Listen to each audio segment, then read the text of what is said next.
Hello, welcome to my channel. ఈరోజు మనం దశరథుడు మరియు కైకేయుల మధ్య జరిగిన సంభాషణ గురించి తెలుసుకుందాం. రాముడికి పట్టాభిషేకం అనే శుభవార్తను కైకేయికి చెప్పడానికి దశరథుడే స్వయంగా తన అంతఃపురానికి వెళ్ళాడు. కానీ కైకేయి అవతారాన్ని చూసి ఆయనకు మతిపోయినంత పని అయింది. ఆమె తన ఆభరణాలన్నీ విసిరేసి తల విరబోసుకొని హంసపాన్పు మీద కాకుండా కటిక నేలపైన పడుకుని ఉంది. దశరథుడు మనసు ఏదో కీడు చెంకించింది. ఆమె పక్కన కూర్చుని ఆమె తల నిమురుతూ లాలించసాగాడు.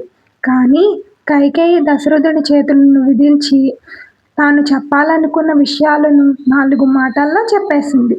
మీరు ఒకప్పుడు నాకు 2 వరాలు ఇస్తానన్నారు. వాటిని నేను ఇప్పుడు కోరుకుంటాను.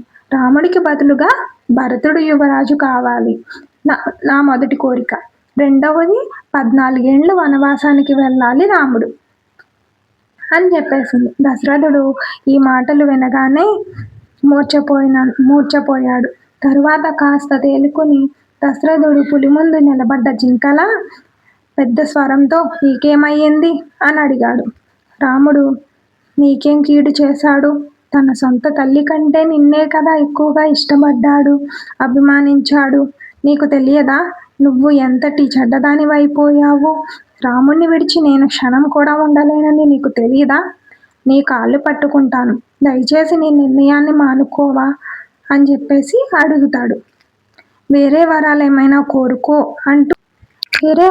కోరుకో అంటూ విలపిస్తూ సాగుతాడు. కానీ కైకేయి నిర్ణయం మారనే మారదు. Thank you for watching.